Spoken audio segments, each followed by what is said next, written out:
Good evening, नमस्कार। एक बार फिर से स्वागत है मेरे यूट्यूब चैनल में। तो जो आज का जो सेक्शन है वो लिया गया है प्रोज से, और प्रोज से हमने लिया है इंडिया थ्रू ट्रेवलर्स आई। एक प्रोज सेक्शन से लिया गया एक ऐसे है, जो ऐसे लिखा गया है पर्ल एस ब्यूक के द्वारा। पर्ल एस ब्यूक के द्वारा, जो रहती है अमेरिका से, लेकिन उनका जो पालन पोषण होता है वो चाइना में होता है और एजुकेशन भी चाइना में ही होता है। अवार्ड में मिला था उसको नोबेल अवार्ड 1938 में। सारा कुछ बताएंगे इस वीडियो में, लेकिन वीडियो देखने से पहले प्लीज लाइक, शेयर और सब्सक्राइब करना ना भूलें। तो चलिए वीडियो शुरू करते हैं। इसको लिखने वाले जो इनके एसेइस्ट थे, राइटर थे, वो पर्ल एस ब्यूक थे, जो कि अमेरिका से थे। Pearl S Buck is an American writer. Buck को बक भी पढ़ते हैं और ब्यूक भी पढ़ते हैं, दोनों पढ़ सकते हैं, आप बक भी पढ़ सकते हैं। India through travellers eye is an essay. India through travellers eye is an एसे, एक एसे था। पहला क्वेश्चन ही आपका ये आता है कि इंडिया थ्रू ट्रेवलर्स आई था क्या? ये पोएम था या प्रोज था या एसे था? तो एक एसे था। इंडिया थ्रू ट्रेवलर्स आई एक एसे था। अच्छा, नाम इंडिया थ्रू ट्रेवलर्स आई क्यों पड़ा? देखिए, इंडिया को आपने खुद भी देखा और ट्रेवलर्स के थ्रू भी देखा। तो इसने क्या बताया, पर्ल एस ब्यूक जो था, उनको इंस्पिरेशन मिला था कहां से? उनका एक फैमिली डॉक्टर था जो कि इंडियन था, इंडियन फैमिली डॉक्टर था। तो वो डॉक्टर और उनकी वाइफ से उन्होंने अबाउट इंडिया के बारे में सुना था, इंडिया के फार्मर के बारे में सुना था, गरीब फार्मर के बारे में सुना था। वहां से इंस्पिरेशन मिला उनको, पर्ल एस ब्यूक को इंस्पिरेशन मिला कि इंडिया जाना चाहिए। एक डिजायर था उसके अंदर कि इंडिया जाके इंडिया को देखना चाहिए। तो वहां से इंस्पिरेशन मिला और वो India I.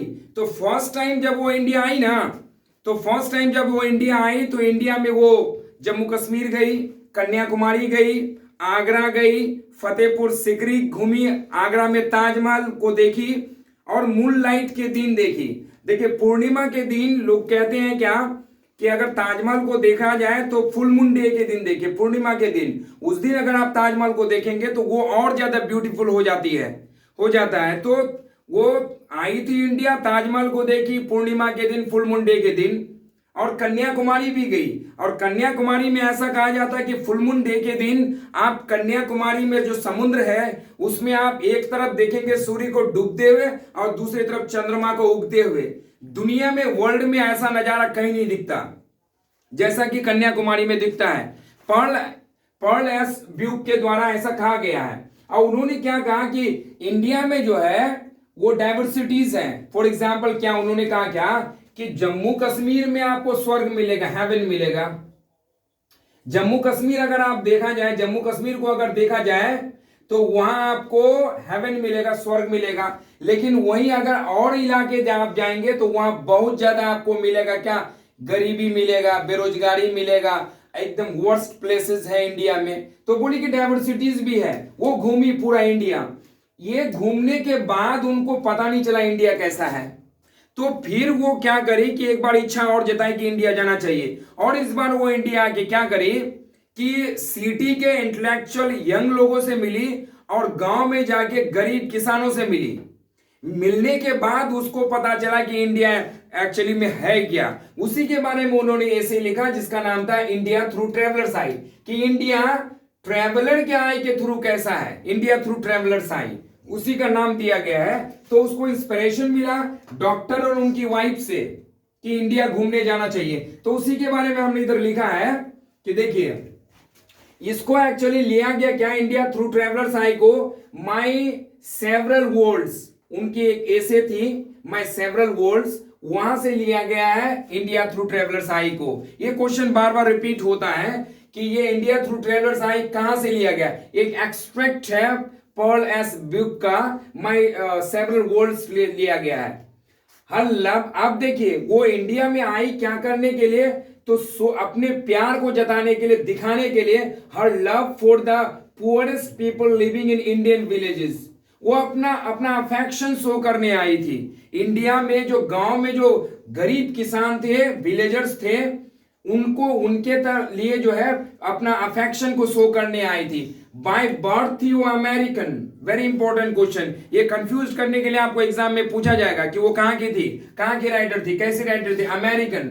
American by birth थी, लेकिन रियर्ड यानी पाला पोसा गया चाइना में, एजुकेटेड हुआ चाइना में, और नोबेल प्राइज मिला 1938 में।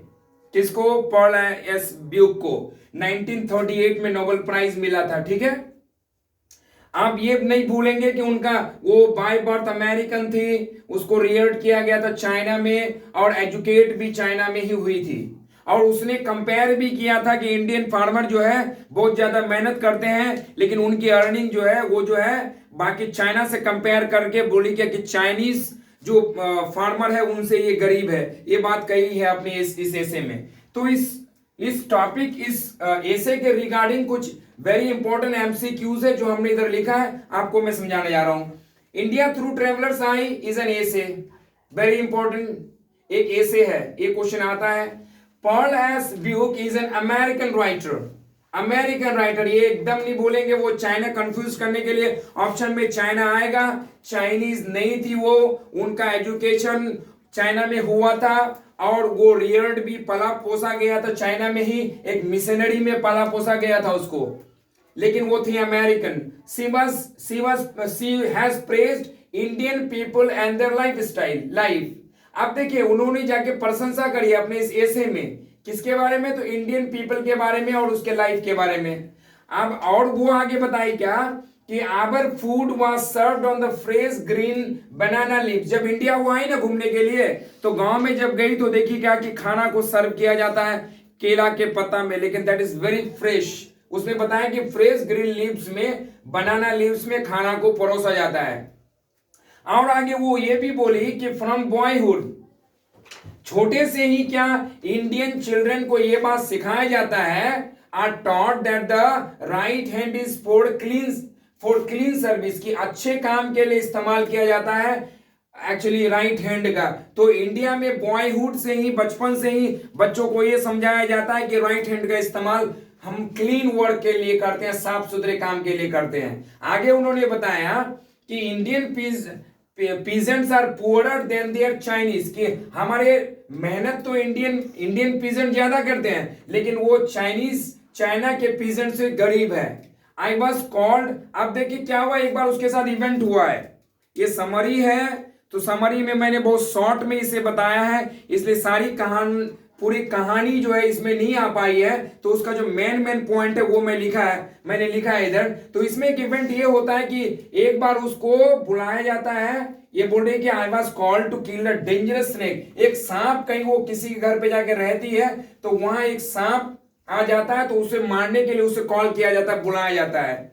सी एडवाइस, अब देखिए आगे उन्होंने क्या कहा कि उसने एडवाइस किया इंडियन फार्मर को, इंडियन लोगों को, इंडियन को उसने ये एडवाइस किया कि आपका ये जो दुर्दशा है ना, इसके सब बात के लिए आप ब्रिटिश लोगों को रिस्पॉन्सिबल नहीं ठहरा सकते हैं, कुछ बात के लिए, कुछ कंडीशन के लिए आप भी रिस्पॉन्सिबल है, ये बातें बताई हैं।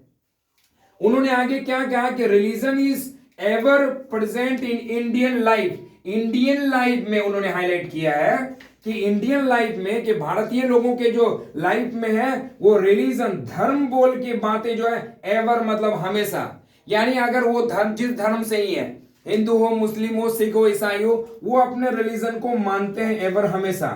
द लैंड बिटवीन, उन्होंने आगे जिक्र ये किया है कि बॉम्बे और मद्रास के बीच का जो लैंड है, जमीन है, दैट इज फेमिस्ड। फेमिस्ड मतलब होता है प्रसिद्ध। फेमिस्ट अगर नाउन, एज अ नाउन आप जानेंगे तो प्रसिद्ध होता है, एज अ वर्ब अगर जानेंगे तो भूखे मरना होता है।